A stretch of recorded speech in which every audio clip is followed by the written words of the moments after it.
buenos días a todas y todos presentes. Soy Marcela Salinas, profesional investigadora de la Fundación Educacional Macor, y hoy tengo el honor de acompañarles en este webinar. Contarles que este evento está enmarcado dentro de un estudio denominado Diseño y Evaluación de un modelo formativo para docentes de enseñanza media técnico-profesional en competencias socioemocionales a desarrollarse en la región de Valparaíso. De esta manera, me gustaría comenzar saludando y agradeciendo a las autoridades de la Cámara Chilena de la Construcción, al OTIC, Corporación de Capacitación de la Construcción, y a CENSE, instituciones que apoyan y financian nuestro proyecto. También saludamos a las autoridades del Ministerio de Educación, del Ministerio del Trabajo, Chile Valora y Facultad de Ciencias de la Educación de la Universidad de Playa Ancha. Especialmente saludamos y agradecemos la presencia de los profesionales de la educación de los 5 establecimientos que participan de nuestro estudio: Liceo Benjamín Vicuña Maquena de Viña del Mar, Liceo Industrial A16 Óscar Corona Barahona de La Calera, Liceo Tecnológico Villa Alemana, Instituto Superior de Comercio Alberto Blest Gana de Viña del Mar, Liceo Bicentenario Técnico Amancay, y a todas las instituciones educativas y empresas de todas las regiones de nuestro país, que hoy día también nos acompañan. Invitamos a todos los presentes a realizar sus preguntas y comentarios por escrito en el chat, que responderemos en el espacio de cierre de este webinar. A continuación, invitamos para que se dirija a ustedes, a los presentes, a la directora del proyecto de Fundación Educacional Macor, señora Carolina Mateo, para dar sus palabras inaugurales. Gracias, Marcela. Muy buenos días a todas y todos. A nombre de la Fundación Educacional Macor, les quiero dar la más cordial bienvenida a este webinar, ¿ya? El cual busca hacer un aporte en la comprensión de las competencias socioemocionales y en su vínculo entre el mundo educativo y el contexto laboral. Como fundación, creemos firmemente en la importancia de juntar ambas dimensiones para poder contribuir así en el desarrollo y el crecimiento de nuestros futuros profesionales y técnicos del país. Quisiera aprovechar esta instancia también para saludar a todas las autoridades aquí presentes y agradecer en especial a la OTIC de la Cámara Chilena de la Construcción por poder confiar en nuestro proyecto, ¿cierto? Y formar parte también conjuntamente con nosotros en la ejecución de este mismo. Quisiera saludar también a los 5 liceos técnicos profesionales de la quinta región que hoy forman parte de este estudio, y a todos quienes el día de hoy nos acompañan en esta instancia. Espero de verdad que esta instancia sea una oportunidad llena de aprendizaje para todos ustedes, en donde podamos compartir experiencias y conocimientos. Así que desde acá, desde la distancia, les envío un fraterno saludo y esperamos que disfruten de este webinar. Muchas gracias a todos y todas.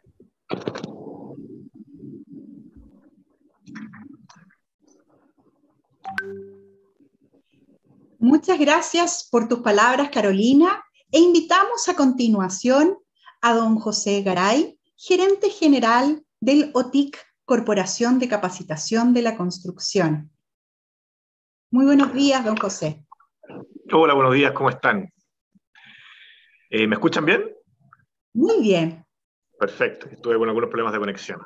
Oye, bueno, quiero partir saludando, por supuesto, a la Seremi de Educación de la región de Valparaíso, Patricia Colarte, al equipo de la Fundación Educacional Macor y a los expertos que nos apoyarán el día de hoy. Bueno, y por supuesto a todos los que nos acompañan vía streaming con este lanzamiento, que nos tiene bien contentos. No hay duda de que todos los que somos parte del ecosistema de la formación laboral tenemos el tremendo desafío de adaptarnos rápidamente a este nuevo escenario, ¿cierto? Este escenario donde la pandemia no solamente aceleró el proceso de incorporación de tecnologías en las distintas industrias, sino que también remeció la priorización de habilidades que deben tener los trabajadores para desempeñarse en el nuevo contexto laboral. En este sentido, el World Economic Forum comenta que el pensamiento crítico y la resolución de problemas encabezan una lista de habilidades que los empleadores consideran cada vez más relevantes para lo que será el mundo del trabajo dentro de los próximos 5 años. A estas se le siguen otras aptitudes como la autogestión, el aprendizaje activo, la tolerancia al estrés y la flexibilidad, privilegiando perfiles que destaquen por su resiliencia, la capacidad de movilidad y de adaptación al cambio, que son cosas que no necesariamente estábamos acostumbrados a privilegiar o dar mucha relevancia en el contexto laboral prepandemia. Entonces esto significa un completo cambio de paradigma respecto a las habilidades requeridas de un trabajador antes de la pandemia y después de la pandemia. Y por lo tanto tenemos un gran desafío, quienes componemos el sistema, respecto a nuestra responsabilidad de preparar a los trabajadores para estar listos y poder desempeñarse en el mundo laboral de manera correcta. Y para abordar esa preparación de los trabajadores, tenemos que ser capaces de abordar a quienes preparan a esos trabajadores. ¿Ya? Hoy día nos enfrentamos a problemas que están recién surgiendo con herramientas que no existen y modelos de negocio que están siendo disruptivos en todos los rubros. Por lo tanto, necesitamos una mirada de innovación, de adaptabilidad a estos nuevos desafíos. Bueno, y un poco a través de este apoyo al programa, nosotros como Corporación de Capacitación de la Cámara Chilena de la Construcción, lo que queremos es aportar al desafío, poniendo, como decía, en primera prioridad a quienes tienen la responsabilidad de preparar a los estudiantes. Y esto a través de la generación de instrumentos que mejoren sus habilidades formativas, desarrollando e incorporando nuevas metodologías de enseñanza, actualizando los contenidos instruccionales y potenciando el uso de nuevas herramientas de formación, como es el caso de las habilidades socioemocionales. Así es que, sin extenderme mucho, quiero finalizar agradeciendo a MACOR y a las organizaciones vinculadas al desarrollo de este proyecto, y por supuesto reiterar nuestro compromiso como Corporación de Capacitación de la Cámara Chilena de la Construcción, de seguir apoyando iniciativas que aporten al sistema de formación laboral en nuestro país, desde una profunda convicción de que la capacitación la vemos como un vehículo de inclusión, movilidad y cohesión social. Así que, buenos días a todos y que tengamos una excelente jornada. Muchísimas gracias por sus palabras, que en términos de la relación de los nuevos desafíos que usted plantea, y por su apoyo a nuestro proyecto que está en curso. Muchísimas gracias, don José. E invitamos a la señora Patricia Colarte Troncoso, secretaria regional ministerial de Educación de la región de Valparaíso, a indicar unas palabras de inauguración de este webinar. Muy buenos días, muchas gracias por la invitación. Quiero agradecer de manera especial a la Fundación MACOR, también a la Asociación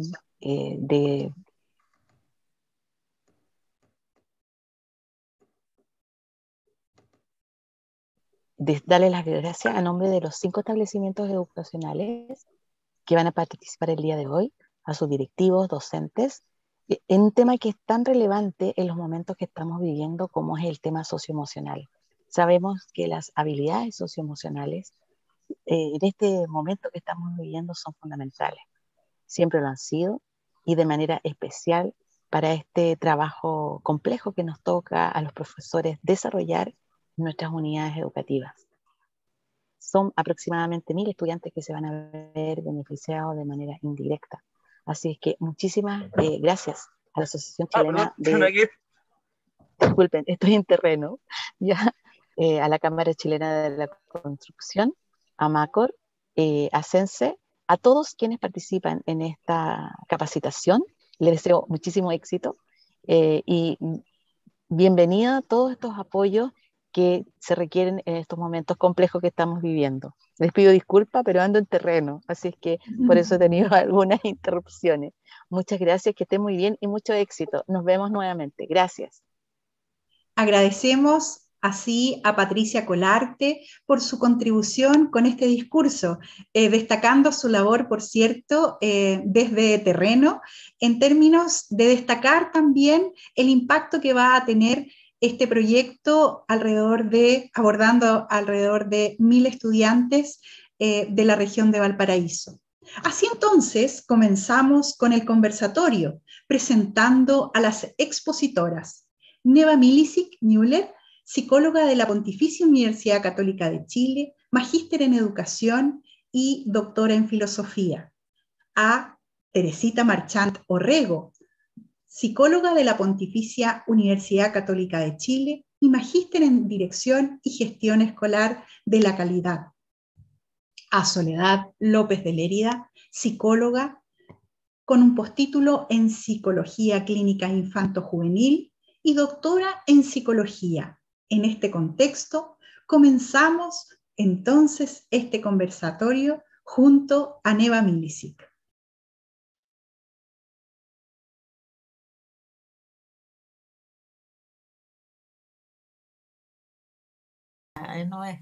Gracias, Marcela, por la presentación.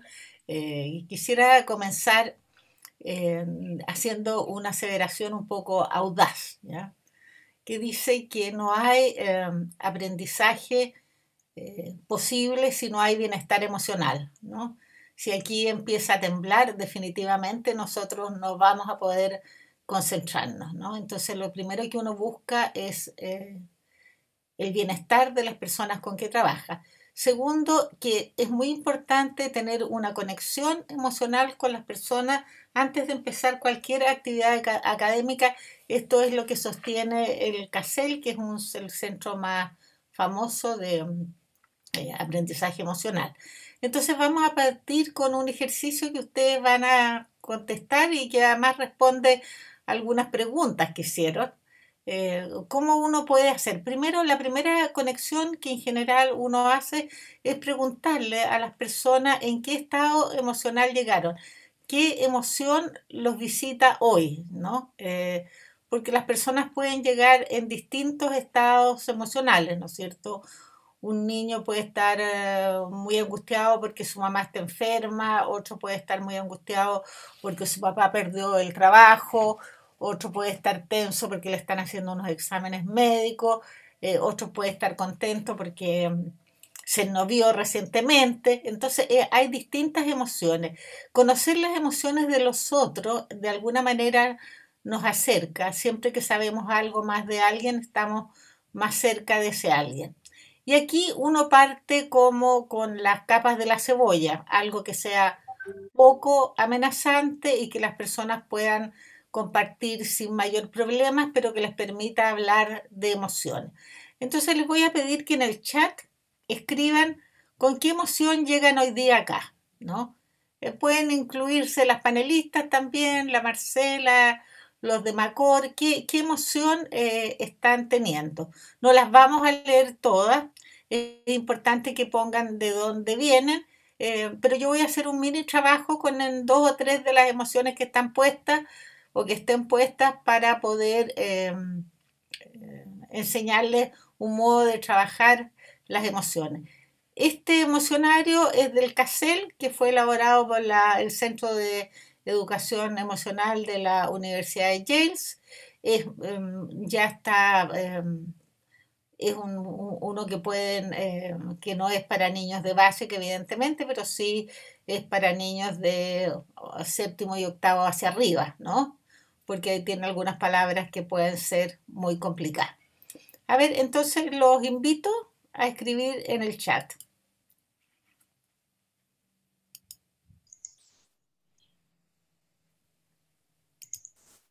Desde el chat, Nevita, te indican que se encuentran con curiosidad. También señalan estresada, desmotivada, viva, inquieta, expectante, nos dice Elizabeth. Leila nos dice agradecida. Optimista, nos indica Carolina. Bien, yo los voy a invitar ahora, los voy a invitar a que alguno me conteste, pero quiero decir que está en la libertad de expresar emociones y de no expresar emociones, ¿no? La verdad que en el desarrollo emocional uno sabe que esto es un continuo y que el niño tiene derecho a expresar sus emociones, pero también tiene derecho a guardárselas y que uno no tiene que ser intrusivo y tiene que estar esperando, digamos, que sea a través del clima el niño se vaya motivando a aprender. Quiero preguntarle a la que está agradecida, ¿por qué está agradecida? ¿Quién es? ¿Quién está agradecido y por qué? Vamos a esperar que nos indiquen por el chat por qué están agradecidas. Vamos a esperar su respuesta. ¿No le podemos ver la cara? En este momento no. Ya. Bueno, entonces a lo mejor le voy a preguntar a ti misma, Marcela, ¿qué emoción te visita hoy? Para poder hacer el... ¿Ah? Hoy día también me encuentro agradecida. ¿Ya? ¿Por qué estás agradecida, Marcela? Porque la oportunidad también de conocer otros profesionales de la región de Valparaíso también me abre otras oportunidades y también me desafía. Agradecida por compartir en este momento esta instancia de formación con un equipo, con tu presencia también, y eso me lleva a señalar un estado emocional agradecido. El agradecimiento es una virtud muy importante y se caracteriza, en general caracteriza a personas que son capaces de mirar lo positivo y no solamente mirar y decirlo. Las personas agradecidas en general contribuyen mucho a un buen clima escolar y hacer ejercicios de agradecimientos puramente, no solamente este que es de conexión, sino a quién uno tiene que agradecer y a quién uno le tiene que agradecer, puede ser un ejercicio que mejore muchísimo el clima emocional escolar. Las buenas personas son siempre agradecidas, ¿no? Y son más capaces de superar la adversidad porque son capaces de mirar los recursos que tienen, quienes los apoyan, quienes los acompañan. Esto que estoy haciendo yo, no, primero le vamos a preguntar a la Carolina, ¿cómo te encuentras tú? ¿Cuál Hola, es tu Neva. estado emocional? Hola. Yo hoy día me siento optimista y enfocada también, optimista porque veo que poco a poco empezamos a sumar a más personas. Para nosotros de verdad es súper importante esta instancia de poder invitar a todas las comunidades educativas, empresas, público-privadas, a que sepan que para nosotros es súper importante promover el desarrollo de las competencias socioemocionales porque tenemos la convicción de que esa es la clave fundamental para mejorar los procesos futuros de desempeño laboral, empleabilidad y un montón de factores que están asociados a esta misma dimensión. Entonces, verdad que estoy súper enfocada, que todo salga súper bien hoy día, esperanzada de tener a muchos más seguidores, de causar ahí, de aportar con un grano de arena para todos ustedes y que de verdad esta instancia esté llena de experiencia y de aprendizaje enriquecedores para todas y todos ustedes. Así que en esa emoción me encuentro en hoy día. Muchas gracias. El optimismo es pariente muy cercano de la esperanza, ¿no es cierto?, la que constituye un aliciente y nos dota de una cierta dosis de irrealidad en el sentido de emprender grandes proyectos de los cuales a veces la gente pesimista, que es su opuesto, tiende a arruinarnos las expectativas, ¿no? Decía Seligman que el optimismo es la variable más importante de la salud mental, ¿ya? Y especialmente en estos tiempos de pandemia, poder insuflarle a los niños optimismo de que van a ser capaces de terminar sus carreras, de que van a ser capaces de encontrar un trabajo, de que van a encontrar amigos, este optimismo que energiza y que en los adolescentes es muy importante porque es contagioso el optimismo, así como el pesimismo es horriblemente contagioso cuando dicen, no, esto nos va a resultar, se nos va a caer, no vamos a poder, ¿no es cierto? Finalmente, esa gente que, como dice la gente, tira para abajo, tira para arriba, es muy importante. Y nosotros tenemos que creer, cada uno de nosotros optimistamente en nosotros y en los demás y ayudar a los otros y poder construir proyectos comunes. ¿Ah? Esa es la manera de formar buenas personas. Y aquí les explico en qué consiste esta técnica. Yo estoy tomando lo que dice la Marcela, lo que dice la Carolina, y podría tomar mucho también de lo que dice la Leila y la Michelle, de ciertas características.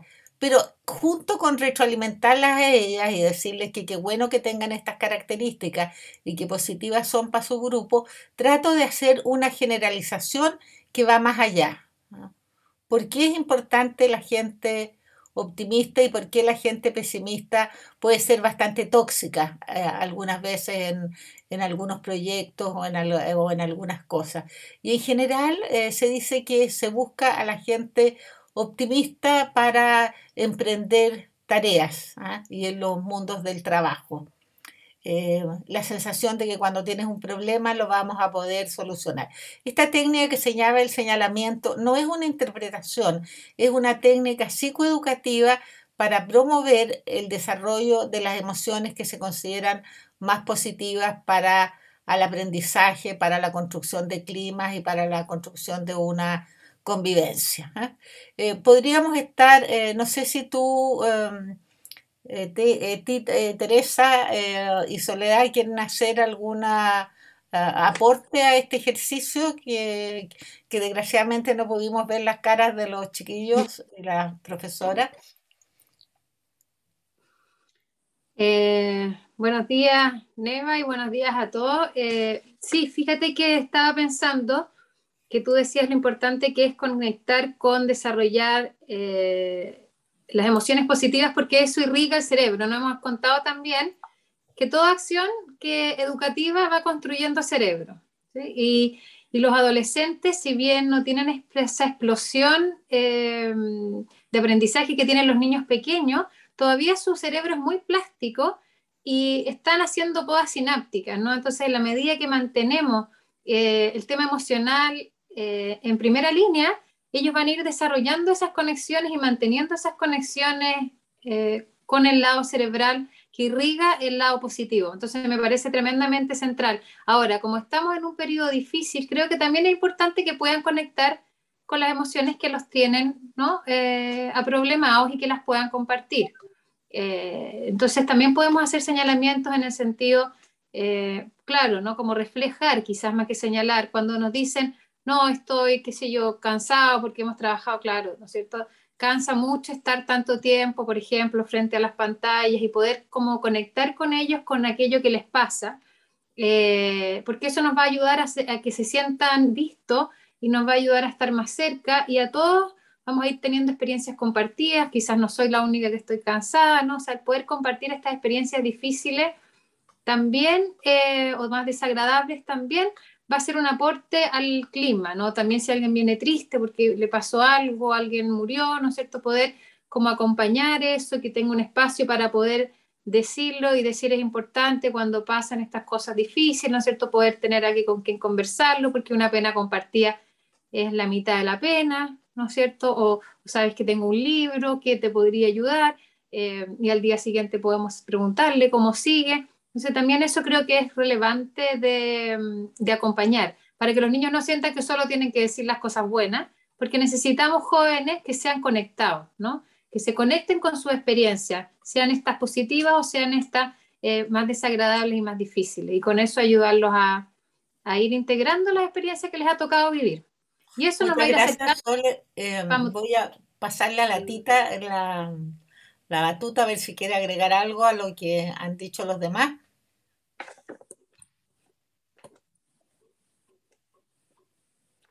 No te oigo, Tita.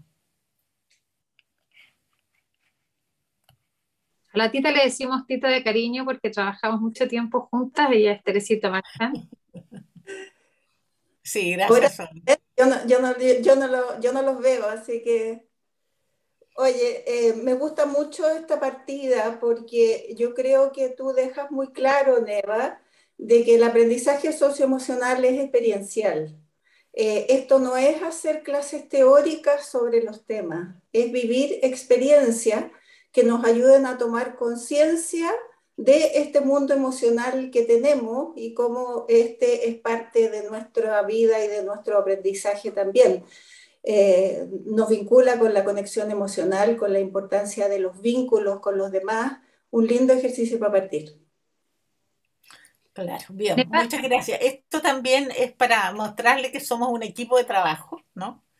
Y que un grupo siempre enriquece y da distintas aristas, ¿no? A un mismo problema. Y eso en el grupo va produciendo desarrollo de la empatía en todos los miembros del grupo, porque se activan las neuronas espejo, va favoreciendo la alfabetización emocional, que es ir empezando a usar un lenguaje emocional y va ayudando a entender la causalidad emocional, que hay ciertas cosas que nos pasan, que nos producen ciertas cosas y ciertas otras cosas que nos pasan y que no nos producen otra cosa. Pero ya eso lo iremos viendo en el desarrollo del webinar, Marcela, pero queríamos ser coherentes con nuestro modelo teórico y como dice la Tita, parte por entender que el aprendizaje es experiencial. Aquí hay una cantidad de información, como el señalamiento, como la centración en lo positivo, como el papel de las emociones, como el papel de la causalidad emocional, de la alfabetización emocional, pero está ligado a una experiencia concreta que no es difícil de realizar y que se puede hacer online y en vivo y en directo, ¿no? O sea, tiene esa gran virtud. Ciertamente es más entretenido en vivo y en directo, pero en fin. Ahí vamos, Marcela. ¿Tú me querías hacer una pregunta? Sí, yo quería agregar una cosa, Neva, porque tú hablabas de lo conceptual que se puede agregar. Y entre las preguntas que salieron cuando llenaron su formulario, era que nos refiriéramos a este modelo del ruler, que también es del CASEL y que también está ligado a este emocionario del Yale. Entonces, para poder también alimentar este ejercicio, contarles que el ruler trabaja un poco con esta tabla de las emociones, en el sentido que ruler es un acrónimo, ¿no? Las 5 R's de la palabra ruler, que está en inglés, tienen un significado. La R tiene que ver con reconocer la emoción, que es lo primero que hicieron ustedes al enfrentarse a esto, decir, a ver, ¿cómo me encuentro yo? Miramos hacia adentro, nos conectamos, reconocemos la emoción y comprendemos en la siguiente letra. La U de understanding es comprender, ¿no? Understanding en inglés, comprender en español. Comprendemos qué es lo que nos puso así, qué lo puso a la Marcela agradecida, ¿no es cierto?, que tiene a las participantes también agradecidas o cansados o desgastados. Luego podemos etiquetar y ver cuál de todas estas palabras que están aquí, o quizás otras que también surgen o que tenemos en nuestro repertorio, podemos etiquetar, ¿no? Y la L de ruler es labeling, que es etiquetar o nombrar, ponerle nombre a esa emoción que estoy sintiendo. Entonces, lo siguiente que hacemos es ayudarlos a ponerle un nombre y lo que tú llamabas como aumentar la alfabetización emocional, de aumentar las palabras que tenemos para referirnos a las emociones. Lo siguiente es poder expresarlo, ¿no? Aquí no pudimos hacerlo con las participantes, pero ellos afortunadamente en sus salas de clases pueden hacerlo con los estudiantes y invitarlos a que expresen sus emociones. Y la última, que tiene que ver la R, tiene que ver con la regulación. Ruler, la última R de regulación, cómo yo regulo esta expresión emocional, tanto en lo conductual o en la verbal, ¿cierto? Porque está bien expresar las emociones, pero es importante ver cuándo, cómo y con qué intensidad se hace de manera que sea un aporte en mis actividades y en mi desempeño cotidiano. Muchas gracias, Soledad, Teresita y Neva, por esta comprensión dialogada respecto de lo que estamos observando y a partir de esta pregunta que hemos dialogado junto a otros profesionales. De hecho, desde Vallenar nos indicaban la importancia que tiene sus palabras en términos de incorporarlas dentro de las prácticas. En esa línea, en esta oportunidad, queremos entonces preguntarte a ti, Neva, ¿por qué es importante la educación emocional en esta etapa del ciclo vital? Te voy a contestar bien desde lo personal, porque yo me acepté participar en este proyecto porque sé la importancia que tiene la adolescencia en la definición de las trayectorias vitales de las personas, ¿no? Y porque pensé que la educación técnico-profesional era como un pariente olvidado, ¿no? que no nos preocupábamos mucho de ella, porque ya está habiendo bastante material para los niños de básica, hay material para niños de media, pero lo hacíamos en el rango de la educación científico-humanista, y no en la técnico-profesional. Y me pareció apasionante partir con un primer proyecto en esta línea, en un grupo que muchas veces está más desfavorecido en las oportunidades de desarrollo socioemocional, ¿no? Entonces me pareció, porque en la adolescencia se define como una etapa primero de moratoria psicosocial. Es un concepto bastante antiguo que plantea Erickson, que es una etapa en que la sociedad no le pide ser productivo, no le pide mantenerse, todavía lo mantienen, y que uno tiene que pensarse a sí mismo. Es un periodo en que uno tiene mucha libertad de opciones de hacer distintas cosas, ¿ah?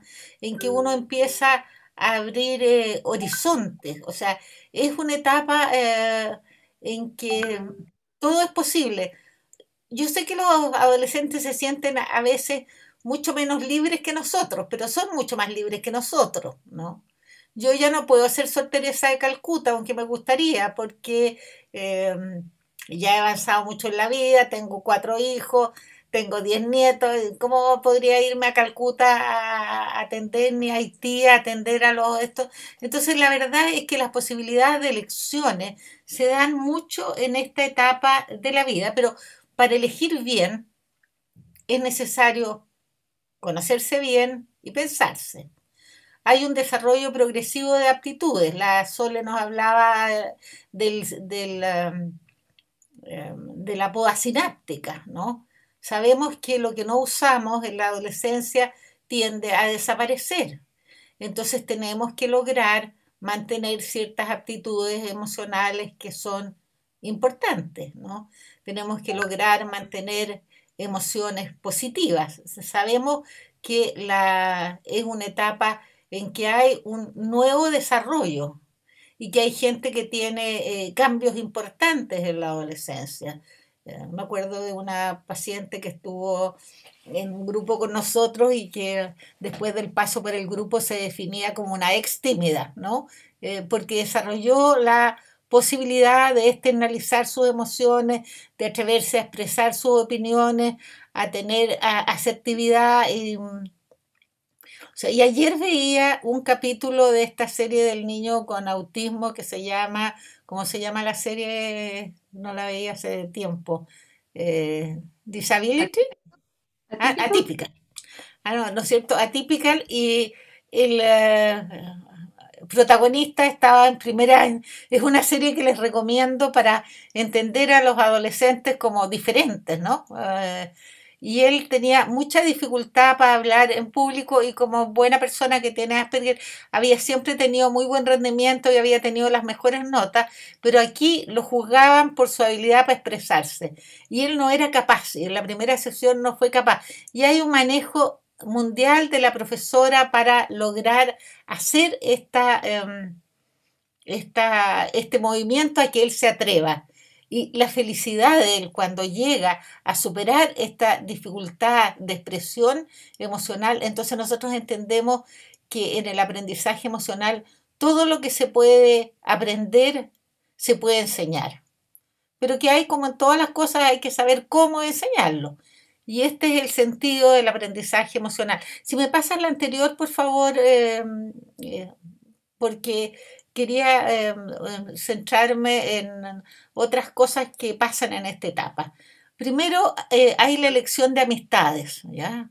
Y las amistades son muy definitivas en la definición de identidad a esta edad. Las amistades que uno hizo a esta edad, uno las recuerda como importantes, las amistades te muestran aspectos de sí mismos, reconocen tus talentos, reconocen tus virtudes, te muestran mundos. Así uno tiene amigas con las que va para las librerías, en otras que va para comprarse zapatos, en otras a que va al cine. O sea, cada persona te muestra un mundo diferente, pero también te muestra una parte de ti mismo.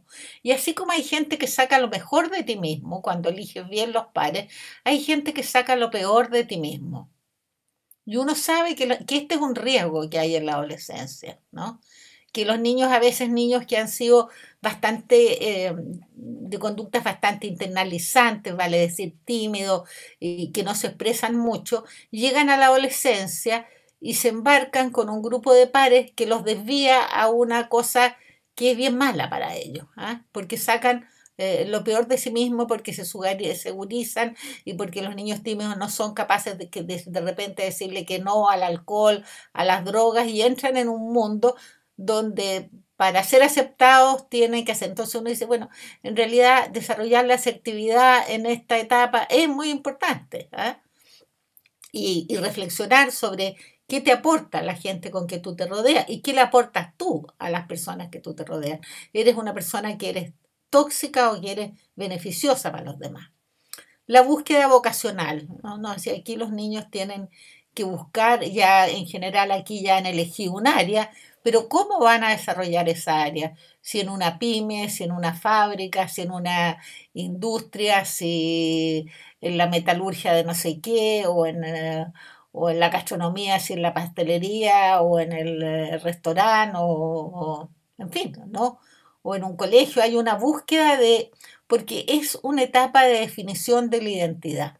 Y eso necesita tiempo para pensarse y actividades pensadas para pensarse. Y de repente, en un momento, a uno se le prende la ampolleta y uno dice, ah, no, esto es lo que yo quiero hacer, esto es lo otro que yo quiero hacer. Y eso supone un tiempo tranquilo y para pensarse. Pero además se elige pareja. Y a veces los niños ponen más tiempo en la elección de la zapatilla que en la pareja que van a tener. La pareja, igual que las amistades, pero más que las amistades, te define y hay que pensar si esa persona tú la vas a poder hacer feliz y si ella te va a poder hacer feliz a ti, si te va a llevar por un buen camino o te va a llevar por un mal camino. Tenemos que alertar a los jóvenes lo que significa la violencia en la pareja. Muchos de nuestros jóvenes han vivido en ambientes de violencia intrafamiliar y tienen riesgo de normalizar que eso es así. Y cuando hay evidencia que cuando hay violencia en el pololeo, después hay violencia en el matrimonio.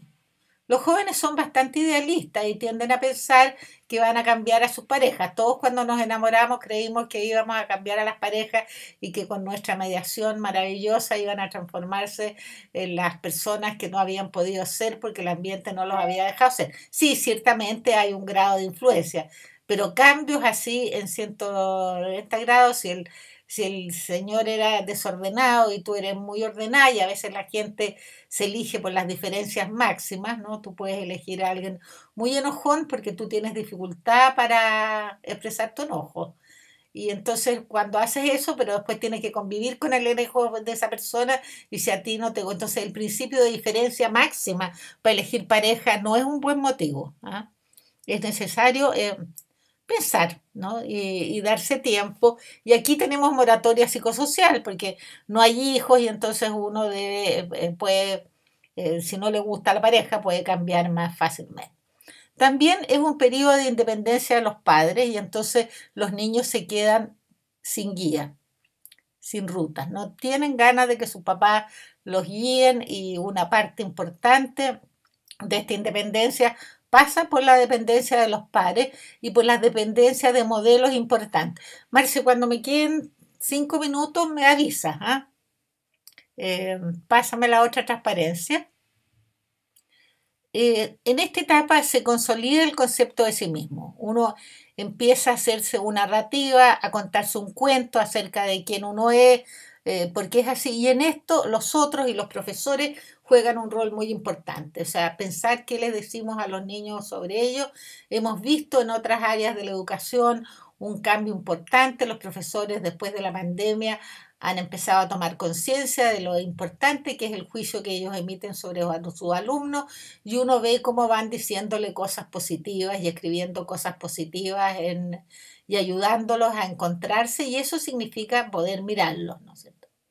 Bueno, es una etapa de toma de decisiones, es una etapa de definiciones morales. Uno hace una elección de un marco de valores, con cierta autonomía de los padres. Entonces, si el papá era comunista, el niño le puede salir de Renovación Nacional, ¿no? Y si el papá era evangélico, el niño decide entrar a los Opus Dei. Hay una autonomía de los valores de los padres, dentro de los cuales los igual. Y es importante no hacer elecciones por oposición, sino por convicción. Si uno no reflexiona, es muy posible que haga como por convicción. Ahora, decía así, que hay 4 características de la adolescencia que me gustaría contárselas muy brevemente. Bueno, hay otra tarea importante de la adolescencia que no puse, que es la tarea de abandonar la infancia. Es tema difícil, dejar el osito, dejar la figura así, aceptar un cuerpo que es diferente,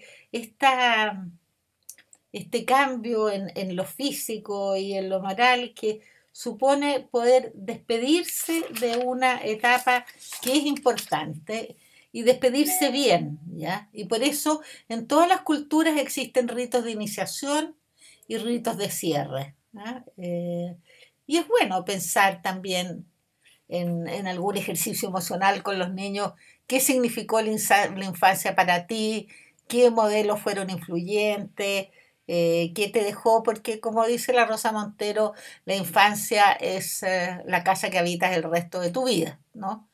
Y entonces emerge la adolescencia, dice Siegel, que es el más positivo para mirar la adolescencia. Un buen libro que debería estar en todas las bibliotecas del profesor es el de Siegel, que lo podrías poner en Tormenta Cerebral, un gran libro sobre la adolescencia, porque no tiene esta mirada tan desesperanzada que tienen la mayoría de los libros, que dicen horror, trate de resistir y de que pase esto.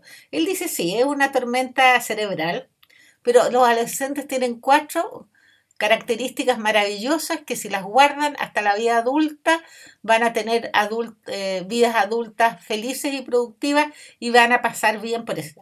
Primero, la búsqueda de novedades, ¿ya? Les gustan las cosas nuevas. Una película nueva, un taller nuevo, una actividad nueva, algo que hacer, algo que sea desafiante, ¿ya? Y se las buscan. Me acuerdo de unas niñitas que yo veía de una población que les gustaba mucho la idea de viajar y no tenían la más remota posibilidad en esa etapa de desarrollo y se juntaban una vez a la semana a viajar. Entonces decían, ya, la próxima semana vamos a ir a París, ¿ah? Y entonces leían de París y hablaban y se tomaban un café y iban al museo y cada una decía qué cuadro le gustó. Sí, qué cosa más maravillosa, una amistad. Estoy segura que esas niñitas que ahora deben ser adultas andan viajando por el mundo, ¿ah? Porque todo eso que son los mismos posibles deja un resalto. Búsqueda de la novedad. Y entonces, ahora en eso, yo que tengo hartos reparos para la educación en línea y para la tecnología, hay que reconocer que el Google nos ayuda, ¿ah? Que uno puede mandarlos a buscar y hacer, y qué novedades hay, y cómo se hacen los videos, y cómo se hacen los videojuegos. Y un niño de pronto puede descubrir que tiene una feroz habilidad para hacer videojuegos, ¿no es cierto? Entonces, esta búsqueda de después es una etapa de profunda implicación social. Si siempre el cerebro social ha sido importante, a esta edad queremos tener amigos y queremos tener amigos con los que nos funcionemos bien, ¿no? Y se implican y se comprometen con su grupo de fútbol y se comprometen con el grupo de skate o los que están en un grupo musical. Se nos acaba de morir el baterista de Rolling Stone, que empezó a los 18 años a tocar batería con su grupo, y ese compromiso constante. Si esa gente, si se mantienen este nivel de implicación social, ayuda mucho. Porque hay un aumento de la intensidad. Todos sabemos que los adolescentes son intensos y que la regulación emocional les cuesta un poco. Cuando están enojados no están enojados, están furiosos. Y cuando están enamorados están enamoradísimos. O sea, hay una intensidad emocional y te cuentan y no sabes lo que me pasó. O sea, realmente la implicación, la intensidad emocional, que uno trata de bajárselas, pero no hay que tratar de bajárselas tanto para que no lleguen a ser unos adultos aburridos y pesimistas. Y hay una exploración creativa a soluciones diferentes, ¿no? Y a veces no lo formamos. El otro día una niñita me decía que estaba desesperada en la universidad porque no le daban ninguna pauta. Le decían, haga tal cosa, ¿ya? Pero no le decían cómo, ni cuándo son los paradigmas. A los niños les gusta que uno estimule su creatividad, ¿ya? Y mantener la creatividad los va a mantener activos. Y en lo técnico, pero todos sabemos que es necesario estar completamente al día para llegar a ser alguien, porque todos los días pasa algo nuevo. Sale un nuevo material de construcción, sale una nueva pintura, en la gastronomía sale la Thermomix, en fin, van saliendo miles de aditamentos, los cuales hay que estar al día, y entonces uno aprendió, miren, a trabajar con las casetas en el computador, y después con los disquetes, y después con los pendrive, y después con el drive, y entonces ahí vamos exigiendo lo que es bueno para el cerebro porque lo ayuda a mantener la plasticidad cerebral. Y esto es una cosa que pasa en esta etapa.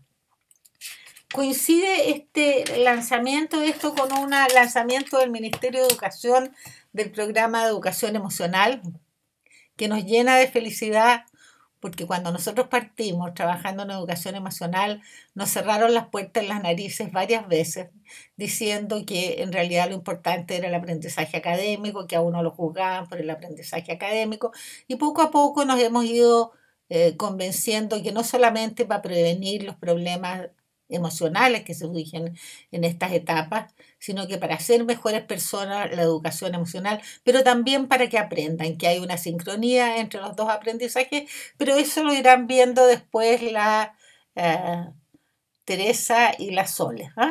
Te devuelvo el micrófono para que sigas con las otras dos exponentes.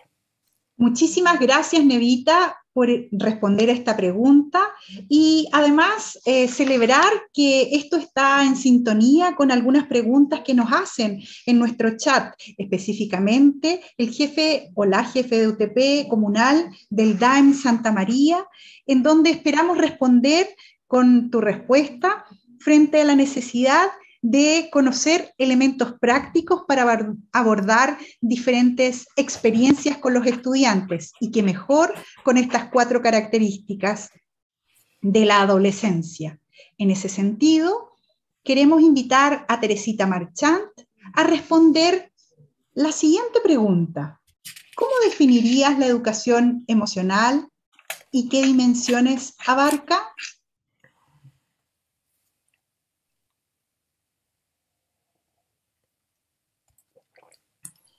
Invitamos entonces a abrir el micrófono.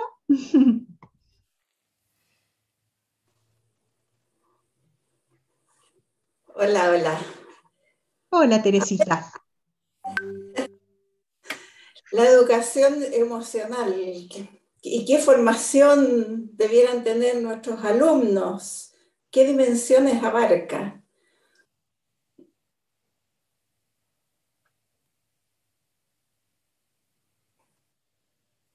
A ver, el desarrollo socioemocional, tal como lo fue mostrando Neva, es un concepto muy amplio.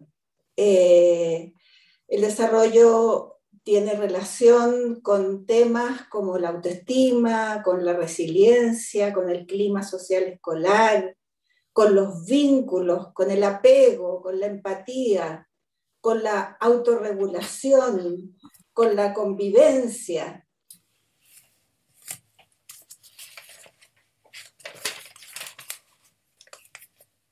Y también tiene que ver con ayudar a cada alumno a armar su proyecto de vida. Y también tiene que ver con cómo se maneja desde la escuela, desde el liceo, la relación familia-escuela, los desafíos que plantean las nuevas tecnologías, cómo se maneja el tema de la violencia escolar, cómo se manejan las crisis esperadas y no esperadas, cómo se manejan crisis actuales, crisis comunitarias, crisis nacionales o mundiales como el COVID, cómo se maneja la prevención y el manejo del estrés en alumnos y profesores que se nos ha hecho tan evidente ahora. Aquí en la imagen ustedes pueden ver un barco, cada uno estamos en el propio barco, a veces barcos muy distintos, a veces un barco más frágil, a veces un barco más potente, pero desde ese barco tenemos que ir trabajando nuestras destrezas. Dado que son tantos los temas del desarrollo socioemocional, muchos autores han intentado ordenarlos en grandes categorías. Por ejemplo, el Centro Cassel, que Neva mencionaba, que es un centro que existe desde hace muchos años, desde el año 68 hasta el día de hoy. El programa BASE, que es un programa de bienestar y aprendizaje socioemocional que desarrolló Neva con un equipo, y esos nos definen grandes áreas, como de acuerdo a Cassel, el proceso de aprendizaje socioemocional lo definen como adquirir las habilidades para reconocer y manejar las emociones, para desarrollar el cuidado y la preocupación por los otros, para tomar decisiones en forma responsable, para establecer relaciones positivas y manejar situaciones desafiantes de manera efectiva. Si nosotros nos vamos al programa BASE, este programa que elaboraron Neva y un equipo, ellos se basan en el desarrollo de 5 habilidades socioemocionales centrales: el autoconocimiento, la autorregulación, la motivación, la empatía y las habilidades sociales. Y ellos decidieron, es un programa el que ellos tienen, que está creado para alumnos de tercero a sexto básico, centrarse en el desarrollo de 10 competencias emocionales, que ellos las definieron como, queremos desarrollar lenguaje emocional, queremos profundizar en la conciencia de sí mismo, en la conciencia de los otros, en las competencias prosociales, en la autorregulación. Queremos profundizar en la solución pacífica de conflictos, en el optimismo que salió ya temprano hoy día, en las habilidades de comunicación, en la integración social, en la ética emocional. Y por lo tanto, uno debiera en cada liceo de la educación media técnico-profesional preguntarse cuáles son las necesidades socioemocionales de los alumnos de tercero y cuarto medio. ¿Qué es lo que necesitan ellos? O sea, yo creo que los programas de desarrollo socioemocional tienen que responder a las necesidades locales. A lo mejor en una comunidad el tema de la violencia es mucho más importante que otros. En otra comunidad puede ser el tema de la motivación. En otra puede ser la violencia y autorregulación con adultos, no solo con pares. O sea, cada liceo va a tener sus propias necesidades. Y es importante que uno vaya definiendo en cuáles competencias socioemocionales se quiere poner énfasis en este momento que volvemos de una época de pandemia con un tiempo interrumpido y por lo tanto, ¿en qué aspectos vamos a poner el énfasis? ¿Lo vamos a poner en el clima social escolar, como colegio, nos vamos a poner como escuela, como liceo, un tema de trabajar en mejorar el clima social? ¿Nos vamos a poner como tema manejar la autorregulación? ¿Nos vamos a poner como gran tema la resolución pacífica de conflicto? Y por lo tanto, eso que una vez que esté definido, nos hace posible ver en qué tenemos que formar a los alumnos y por lo tanto a los profesores. Este proyecto, por ejemplo, nosotros lo vamos a centrar justamente en ver y recoger cuáles son las necesidades de los liceos técnicos profesionales de la región de Valparaíso y tratar de responder con cómo capacitamos a los docentes para que puedan trabajar esos temas con los alumnos. Y aquí vuelve el tema que nos planteaba la Neva al principio, el tema de que todo aprendizaje emocional es experiencial.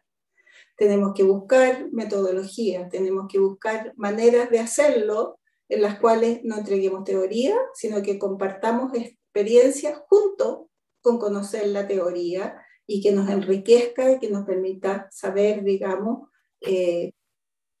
por qué estamos haciendo lo que estamos haciendo. Si ustedes revisan los temas que se mencionaron, son temas que tenemos todos los días y por lo tanto lo que estamos haciendo es tomar mayor conciencia de ellos y buscar mejores formas de trabajarlo. El desarrollo socioemocional no es algo que se agrega a lo que las escuelas tienen, es algo que las escuelas tienen y que se busca perfeccionar. Muchísimas gracias, Teresita, por responder esta pregunta y señalar las fuentes y referencias que nos han estado consultando desde el chat, desde las diferentes regiones del país, porque son múltiples los profesionales que están participando en este webinar. Y destacar, por cierto, lo que tú indicabas como parte de las referencias sugeridas, el programa base de aprendizaje socioemocional para implementarlo en nuestras prácticas pedagógicas. Y también señalar lo que tú has indicado, los acentos que vamos a adoptar en nuestro proyecto. Muchísimas gracias. Y por supuesto nos dirigimos a Soledad López de Lérida, puesto que queremos conocer por qué es importante que los profesores desarrollen competencias socioemocionales y cuáles serían las competencias centrales.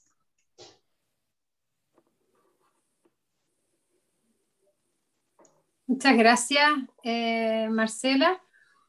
Cuando uno piensa hablarle al público que hoy día vino, que se inscribió, que se está enterado de este webinar, que tuvo la motivación para inscribirse y para asistir y para estar acá, sabe que tiene la mitad del trabajo recorrido, si no más, digamos, porque probablemente aquí los profesores que están hoy día son personas interesadas por el desarrollo de sus estudiantes, altamente comprometidos con su trabajo, que hacen esto de fortalecer el vínculo. Entonces, lo interesante es poder conectar con sus experiencias de por qué ellos han estado y han favorecido esta relación con sus alumnos, poder compartir las experiencias con otros. Y hoy día, como decía la Tita, quizás nosotros vamos a estar dando un poco de marco teórico que explica por qué están haciendo lo que posiblemente los profesores de hoy día están haciendo y que ojalá lo puedan compartir y ser ejemplo para sus compañeros de trabajo y para otros en la institución.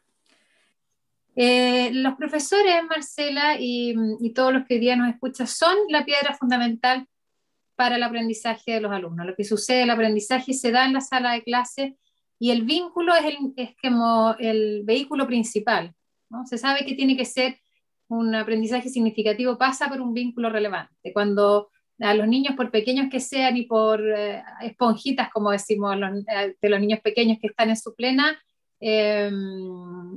hervidero sináptico, que dice Cyrulnik, a pesar de eso, si tú los pones frente a una pantalla a aprender un idioma, no lo van a aprender, ¿no? Porque necesitan una relación significativa. Es la relación la que permite que el aprendizaje se dé. Es como Y por eso nosotros hemos centrado, no solo aquí, sino que también hemos estado escribiendo, ¿no es cierto?, libros, para poner al profesor en el centro, y nos parece que es central la diferencia que él hace. Todos ustedes tendrán la experiencia de recordar un profesor que fue aquel que marcó su trayectoria escolar, aquel que hizo una experiencia cristalizadora que les permitió creer en ustedes, sentir que con ese profesor se aprendía o se podía llegar más lejos, o que fue clave en definir su identidad, que hablaba Neo hoy día de la identidad. Los profesores competentes, ¿cierto?, emocionalmente, se nutren de un espacio que permita este despliegue de competencias. Entonces, Teresita nos hablaba, ¿no es cierto?, de los contextos. Vuélveme a la de atrás, por favor. Hablaba de los contextos que son importantes, porque es en esos contextos en que el profesor puede sentirse como pez en el agua, ¿no es cierto?, para desplegar sus propias competencias emocionales. Entonces, es algo que por un lado uno desarrolla, pero si el ambiente, como ha sido los últimos años, se vuelve tremendamente desafiante, por supuesto que nos cuesta más desplegar nuestras competencias emocionales. Entonces, como tenemos que primero tratar de generar estos ambientes en que se puedan desarrollar esas competencias para que los profesores las puedan desarrollar. Pero los profesores son a su vez el medio que permite crear estas condiciones para que los niños puedan desplegar sus competencias, ¿no? Y entonces ellos generan estos climas positivos donde se pueden favorecer el aprendizaje. A veces lo permite la institución escolar, y a veces son microclimas que se desarrollan en las salas de clase. Y entonces cuando uno sabe, cuando uno tiene un hijo que le toca un buen profesor, ¿no es cierto?, uno dice, uy, me tocó el profesor, ¿no? Porque sabe que esa diferencia, ese personaje puede hacer una tremenda diferencia en cómo se va a desarrollar un alumno, ¿no? O uno sabe, o los alumnos más grandes, cuando pueden elegir, ¿no es cierto?, los ramos, saben con cuál profesor quieren quedar, ¿no es cierto?, con cuál es mejor estar, porque se identifica un buen profesor.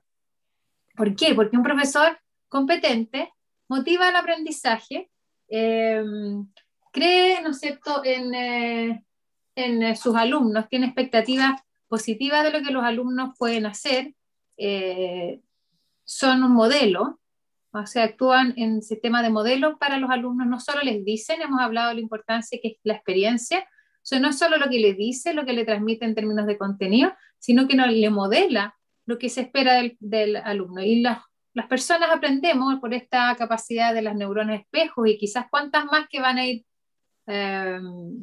surgiendo más conocimiento ahora que sabemos mucho más del cerebro, permiten que este modelaje uno lo interioriza, y los niños aprenden quizás experiencias que no habían tenido en su hogar o en experiencias escolares anteriores, entonces las aprenden con un profesor que les muestra cómo es relacionarse de una buena manera, cómo es aprender, cómo es disfrutar con el aprendizaje. Y en estos tiempos que corren, ¿no es cierto?, de la pandemia, que yo sé que también han preguntado mucho en los formularios, los profesores permiten elaborar esta experiencia, ¿no? Los profesores son quienes ayudan a hacer esta integración de lo que han vivido, si pueden conversar sobre cómo han estado en este periodo de pandemia, si han tenido la posibilidad de tener quizás interacciones uno a uno, o de estar presente, ¿no? Si es el cumpleaños de alguien, ¿cierto?, poder mandar un mensaje o hacer una retroalimentación especial de un trabajo que fue particularmente difícil o trabajoso para un estudiante, ¿cierto? Ellos están ahí cerca y permiten, ¿no es cierto?, que en este periodo de crisis puedan funcionar, como diría Cirul y Barudi y tantos más que trabajan en resiliencia, como tutores de resiliencia para los alumnos. Recuerdo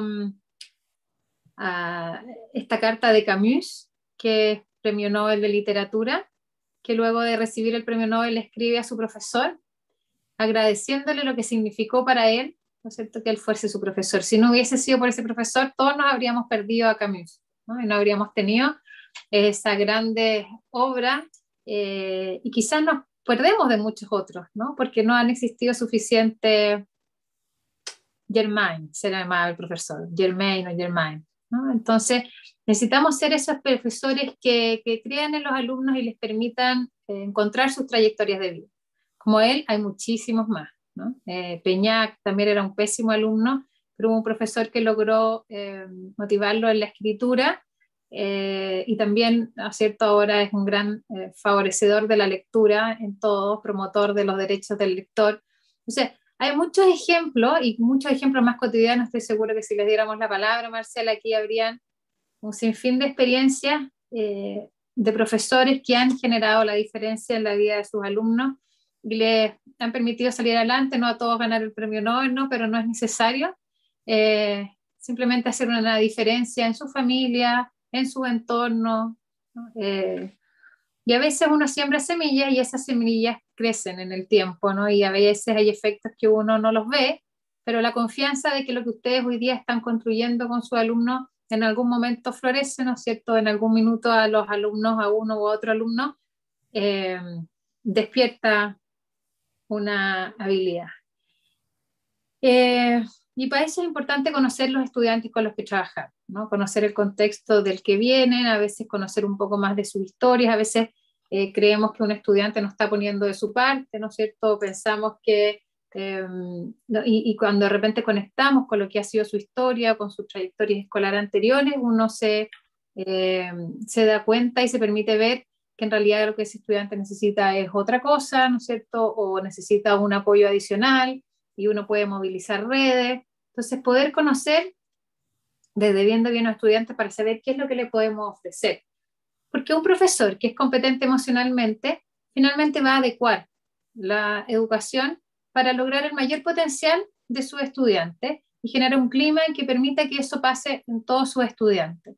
Entonces va a poder tomar decisiones, como dice ahí, curriculares distintas. Si yo entiendo que estamos en una pandemia y que estamos todos súper ansiosos, yo voy a tratar de disminuir probablemente los contenidos, que es lo que se ha hecho en la priorización curricular, pero voy a evaluar menos cantidad si es que es necesario evaluar, o voy a quizás cambiar las metodologías de evaluación, porque si yo estoy ansioso, me va a costar más aprender, ¿ya? Eso es parte del desarrollo cerebral, ¿no? Cuando la gente está con altos niveles de ansiedad, aumenta el cortisol, y el cortisol bloquea los aprendizajes.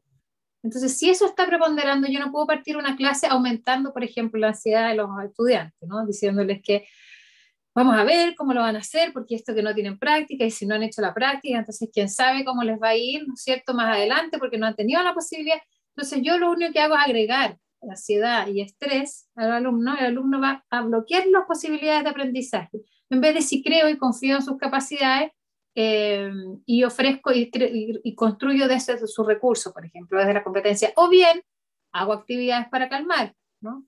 Ayudarles, enseño a respirar, ¿no es cierto? Podemos hacer algunas respiraciones más profundas que llegan hasta el abdomen, las ralentizamos, nos vamos calmando, ¿no es cierto? Y con un espíritu más calmado, ¿no es cierto? O podemos poner otros recursos que los mismos alumnos puedan traer, a algunos les podrá ayudar la música, a otros les ayudará. Entonces, ayudar a los niños, a los jóvenes a buscar formas de calmar su ansiedad de manera que los niveles de cortisol bajen y puedan aprender. Pero entonces un profesor competente sabe, ¿no es cierto?, que tiene que construir primero ese entorno antes de buscar ir, ¿no es cierto?, con el contenido, y tienen que buscar los mejores medios. Es un total artista, un profesor en ese sentido. Me pasa la siguiente. Hablábamos de transmitir las expectativas positivas, porque cuando yo creo en el otro se siente visto y el otro siente que es competente para hacer eso que uno está diciendo de él. Esto surge un experimento social hace muchos, muchos años atrás, de Rosenthal y Jacobson, y hablan de este efecto Pigmalión, ¿no?, donde se le decía a los profesores, mire, este es un grupo, en este grupo usted tiene estos niños que son brillantes y fantásticos, ¿no es cierto?, y a estos otros no les fue tan bien en la prueba. Y estos niños estaban asignados en realidad al azar, en esas categorías. Y finalmente los niños rindieron según las expectativas que se les habían comunicado al profesor en inicio del año, ¿no? Entonces los que se les había dicho que eran estupendos, que les iba bien, rindieron mejor. ¿Por qué? Porque el profesor se dirigía más hacia ellos, lo que ellos concluyen, se dirigían más hacia ellos, ¿no es cierto?, les hacían más preguntas, les daban más tiempo para contestar, ¿no es cierto?, les buscaban, no le aceptaban respuestas más o menos, sino que buscaban que dieran la mejor respuesta porque habían altas expectativas hacia ellos. Entonces se sabe que tener altas expectativas hacia la gente mejora el desempeño de sus estudiantes. Si yo creo que en realidad por el contexto en el que viene, de las familias que viene, no hay mucho que podamos hacer, ¿no? Eso va a funcionar como profecía autocumplida. La gente que siente que no confían en él y que no, le decimos que no aprende, que es un desordenado, que hasta cuándo, ¿no es cierto?, empieza a actuar en función de ese mensaje que yo le voy mandando. Entonces es importante que los alumnos reciban de nosotros expectativas positivas, particularmente en esta etapa de la vida que ya están tan cercanos a salir al mundo laboral, ¿cierto?, que confíen en ello, que sienten que van a ser capaces, porque es difícil hacer un tránsito, ¿no? Estos cambios de una etapa a otra son difíciles para ellos y la van a enfrentar mejor si se sienten competentes. Los profesores, por supuesto, que aquellos profesores que son competentes, los alumnos saben que están interesados en su trabajo, muestran pasión, ¿no es cierto? De alguna manera hay una gana y se transmite ese entusiasmo que el profesor tiene, y uno nota eso en la calidad del trabajo, en la forma en que lo expresan. Los niños muestran ese amor que el profesor, o sea, reconocen ese amor que tienen por su... Y cuando eso trata de una carrera ya más en dirección a tu interés, ¿no es cierto? Eso es tremendamente relevante, ¿no? Porque ese profesor puede ser un modelaje para ti y te puede entusiasmar con aquello que hace, de manera que tú digas, esto sí es realmente lo que yo quiero hacer en la vida. Un profesor que se conecta con los estudiantes va a reconocer sus intereses y sus talentos. Aquí como no podemos hablar de todos los temas, aquí hay un señor Robinson que habla del elemento y cómo nosotros tenemos que buscar ayudar a los jóvenes a encontrar su elemento, aquello que hacen bien, pero en aquello que tienen pasión de hacer. Y que en realidad la educación debería ser tratar de que cada alumno saque lo mejor, lo que viene a hacer en este mundo, ¿no? Para aquello a lo que vino, y nosotros seamos catalizadores en ese sentido. Tenemos, como dice Neva muchas veces en exposiciones anteriores, tenemos que procurar que Alexis Sánchez no sea un Pablo Neruda y un Pablo Neruda Alexis Sánchez. O sea, si Alexis Sánchez tiene talento para el fútbol, vamos a potenciar su talento del fútbol, ¿no? No nos vamos a esforzar en que escriba tantas poesías, basta con que las aprecie, ¿no es cierto?, en términos lingüísticos, pero lo que vamos a fortalecer sus competencias en donde él tiene fortaleza. Lo mismo, ¿no es cierto?, Pablo Neruda, si lo hubiéramos puesto a hacer más deporte, ¿no es cierto?, y lo hubiéramos valorado por su capacidad deportiva, y no le hubiéramos dado el espacio, hubiéramos confiado, le hubiéramos pasado los libros que necesitaba, ¿cierto?, para desarrollar ese talento lingüístico,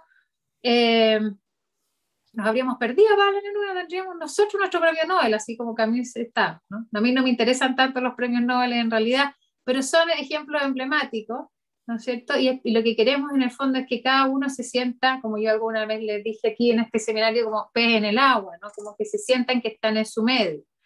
Y entonces eso a veces implica que el profesor tenga que conocer los intereses de los estudiantes, aunque no sean los intereses de él. Si fue el partido ayer, ¿no es cierto?, de la Católica o del Colo-Colo con la Calera, no sé quiénes jugaron este fin de semana, ¿no es cierto?, poder estar al día de eso y poder involucrar a los jóvenes o si hay una particular serie de la que están viendo, ¿no? O sea, como estar al día con lo que es la juventud, ¿no? ¿Qué es lo que están trabajando?